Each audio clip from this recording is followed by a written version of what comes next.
It's Travel Michigan. I'm Dave Lorenz, along with Michelle Grinnell, and we've already come to that point of the program where we're down to our last guest. And luckily, we're going to talk about a really cool thing happening in one of our communities, especially if you're into paddling like I am.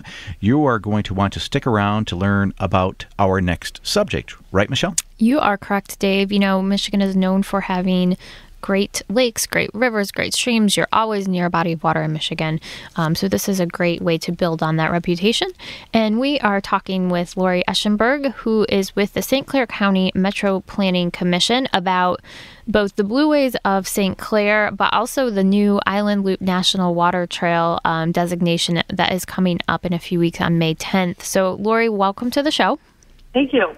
So let's start with what is a water trail or a blueway? I think folks are familiar with the idea of trails, but maybe not so familiar with the idea of water trails. Well, generally, a blueway is a place where local and visitors can paddle a route on a creek, a river, or a lake. And sometimes it's newly established with a put-in and a takeout, and those are usually open to the public. And sometimes people have been paddling these waterways for decades. Sometimes they're new, like in our case. It's a new water trail because a few years ago we got a grant and we established 16 different water trails and 9 different water bodies in St. Clair County.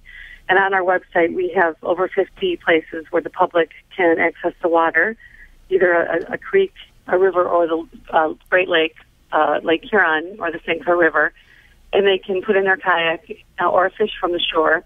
So you can kind of create your own routes, but we have 16 that we have designated, and we got those by speaking with paddlers that had been doing it for a while.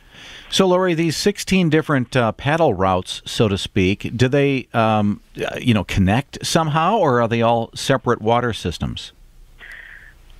Some of them connect. Some of them are in the Black River. Some are in the Pine River, the Bell River, Lake Huron, or the St. Clair River. And also in St. Clair County, we have the largest freshwater delta in the United States.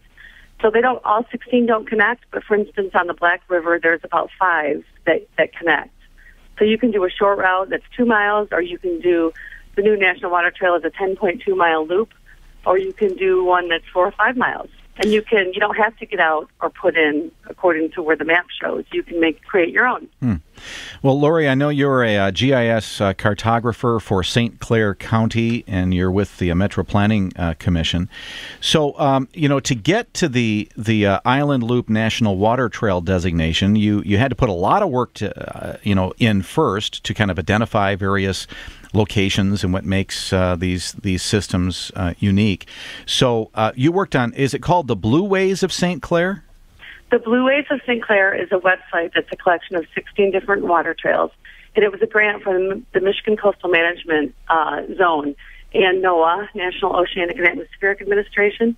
So what it is, they gave us a grant and we interviewed paddlers. We put this website together with the help of Land Information Access Association in Traverse City, which was our consultant. And after a few years of it being online, it's won several awards, become very popular. And the reason I chose the one route, the Island Loop route, for National Water Trail designation to submit it is because it has a lot of unique features on it. You pass the oldest lighthouse in Michigan, the Huron Lightship Museum, the Thomas Edison Museum, and the Maritime Center, and you're in 4 different bodies of water. You're in the Black River, Lake Huron, the Black River Canal, which was a man-made canal that was dug 100 years ago, and you're in the St. Clair River. So it's a short route, relatively speaking, comparing it to the other national water trails. Some of them are hundreds of miles long, and ours is only 10.2 miles long, but we are in good company with the other 14 in the nation, the Chattahoochee River in Georgia, the Mississippi River, and the Alabama Scenic River, the Bronx River, the Hudson River, and the Missouri River. So it's the very first one in Michigan, and it's when we started, there was only 12 in the nation. And last November, they brought 3 in, so now there's 14, but ours is the first in Michigan. Well, and as you've mentioned, a water trail is typically, for paddlers, more than simply a river or a stream. It's more than that water experience itself. Don't you typically like to identify, various assets along that route, attractions, so to speak, where if you did want to like put an entire day into it or a weekend into it, that you could paddle a certain amount, you could get out, you could go to a restaurant, or you could go to a various attraction and then get back in the canoe or kayak and continue on your way and do the same thing down the stream? Right, and that's why our website has points of interest along the way. We have hotels identified, restaurants, museums, places to shop, places to get, equipment. So, yes, you can get in and get out and plan a day because maybe not everyone in your party wants to paddle.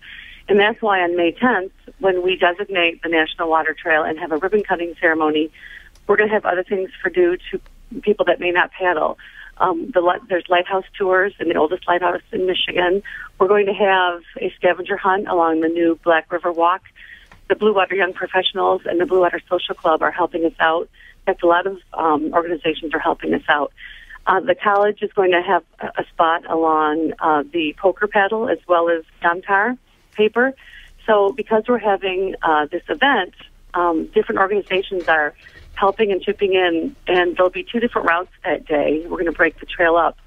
The beginners can go the Black River Way in a poker paddle, and the more experienced people can go the Lake Huron and St. Clair River Way under the Blue Water Bridges, because that's an experience level. Beginners should not paddle into the Blue Water Bridge, depending on the water conditions. So there'll be a lot to do that day. And we're also going to have, hopefully, the Secretary of the Interior, Sally Jewell, will attend, and we also have Senator Stabenow, Congresswoman Miller, as well as a lot of local legislators are going to attend that day. And we're going to have a luncheon for them and possibly a tour on a boat with the St. Clair County Marine Patrol. Talk about what this means to become one of only 14 National Water Trail designations, what it means for the area, what it means for Michigan. Well, hopefully it will bring in a lot of tourists.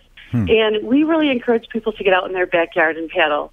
With the downturn in the economy in the last several years, a lot of people don't have money to travel like they did, and especially with the cost of gas. You don't have to go up north to paddle anymore. You can paddle in St. Clair County as well as Macomb.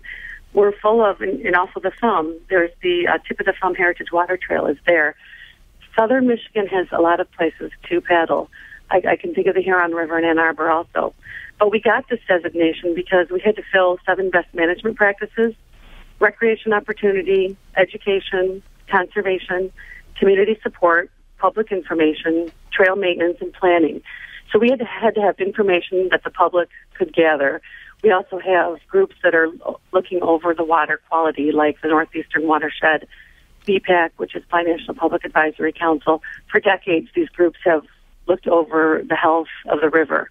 And we also have a lot of education events like the Earth Fair and River Day. For years and years, our health department has really helped get people connected to the river.